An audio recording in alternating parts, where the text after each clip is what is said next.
साकची गुरुद्वारा प्रबंधन के प्रधान का चुनाव था। मतदान की देखभाल सेंट्रल गुरुद्वारा प्रबंधक समिति कर रही थी।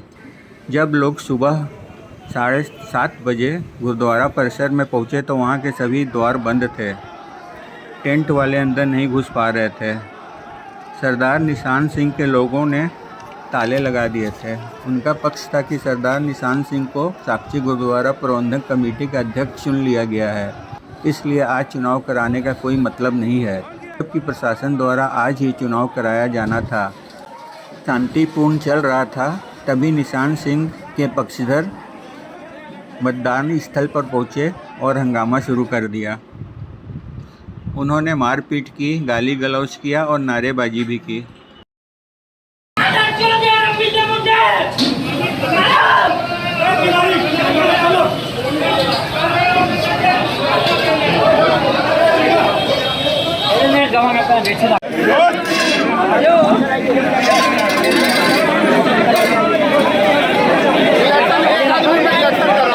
दूसरे को चोरी नहीं दिया।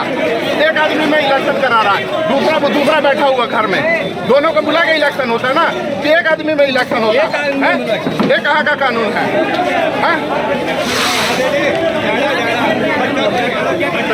घोषित कर रहे हैं आप लोग इलेक्शन करवाना बंद करवाना चाहते हैं? इलेक्शन बंद होना चाहिए। इलेक्शन हो चुका है। गुरुद्वारा का पैसा देना है, उसका इलेक्शन करवा रहा। जिसका पैसा देता है वो कैसे इलेक्शन लड़ेगा? और जो व्हाइट कॉलर आदमी है उसका इलेक्शन, उसको चोट निशाने नहीं दिया। अच्छा, पहले इलेक्शन हो चुका है, थोड़े दिन पहले हुआ है। हमारा संविधान के हिसाब से हो चुका है। हमारे ट्रस्टी बैठ के करवाया। ये लोग आए नहीं, उसमें नॉमिनेशन फार्म लिया, आए नहीं। हरविंदर सिंह मंटू ने 51,000 देकर फार्म लिया और हरविंदर सिंह नॉमिनेशन साक्षी से लिया, तो वहाँ का जहाँ से नॉमिनेशन लिया वहाँ ना देंगे। तो नॉमिनेशन फार्म दे रहा है सेंटर ऑफिस में। तो आप लोग के अनुसार अध्यक्ष बन चुका है? हाँ, कौन है? निशान सिंह।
बढ़ गई तब साक्षी के थानेदार आनंद मिश्र को दोनों गुट को अलग अलग रखने के लिए लाठीचार्ज करनी पड़ी।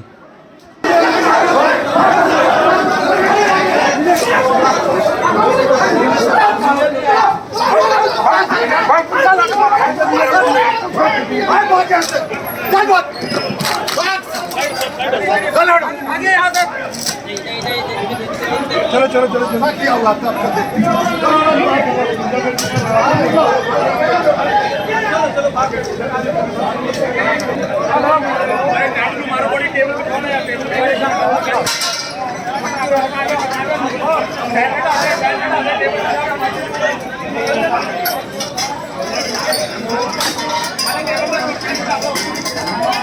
हंगामे के बाद फिर से चुनाव जारी हुआ, मतदान प्रारंभ हुआ। गुरुद्वारा का चुनाव जो है पिछले 2 महीनों से विवादित था। एचडीयू मैडम का आदेश था कि जूता जो विवादित हुआ है सब तो पुरानी प्रक्रिया सब रद्द हो गई है। सीजीपीसी की देखरेख में चुनाव होगा। तो सेंटर गुरुद्वारा प्रबंधक कमेटी अपनी देखरेख में चुनाव करवा रहा, बहुत शांतिपूर्ण ढंग से चुनाव हो रहा था। इसी बीच में कुछ उस पक्ष के लोग, निशान सिंह पक्ष के लोग आए और उन्होंने हमारा टेंट गिरा दिया। ये अच्छी बात नहीं है, जबकि शांतिपूर्ण चुनाव हो रहा था। तो उसमें या तो लोग पहले आते हैं कि हाँ भाई हम लोग बात करना चाहते हैं, उन्होंने कोई बात नहीं की। जब आज चुनाव है तो इस तरह विघ्न नहीं डालना चाहिए था। और संगत हमारे साथ में है, आप देख ही रहे हैं माहौल आज का, संगत पूरी हमारे साथ में है और संगत लोग का करनामा देख रही है कि आप किस तरह से नंगापन कर। तो निशान सिंह क्यों नहीं चाहते हैं कि चुनाव हो? निशान सिंह नहीं चाहते चुनाव हो कि बहुत सारे घपले हैं गुरुद्वारा में। अच्छा, जब हम लोग हिसाब मांगते हैं, हिसाब नहीं, हमारे लोग उन्हीं के कमेटी के लोग उनसे हिसाब मांग रहे, सोलर लाइट के हिसाब दीजिए, टीचर वाली के हिसाब दीजिए, और किसी चीज़ के हिसाब देने को रेडी नहीं है। उनका कहना है कि संगत ने निशान सिंह को पहले इलेक्शन में वहाँ कहाँ पे वैलिड हुआ है दिखाया हम लोग, कहाँ वैलिड हुआ है। और 4 चक्कों ने मिल करके उसको प्रधान बना दिया है। 4 लोगों ने मिलकर। कौन कौन थे वो लोग? 4, ठीक है। तो 3 ट्रस्टी थे, ठीक है, जिनको कोई संविधान नहीं किसी को प्रधान बनाने का। संविधान संगत को है या फिर सेंट्रल कमेटी को है, ठीक है। ट्रस्टियों को सिर्फ अधिकार है कि आप अपना ट्रस्ट देखिए कि हमारा कोई जो हमारी बिल्डिंगें हैं, जो हमारी संपत्ति है, उसको कोई नुकसान तो नहीं हो रहा। और वो लोग उसको प्रधान का सर्टिफिकेट दे रहे, उसका कोई मान्यता नहीं है। मान्यता आज देखिए संगत चुनाव करा रही है, संगत के द्वारा चुनाव हो रहा है, इसकी मान्यता है। धन्यवाद।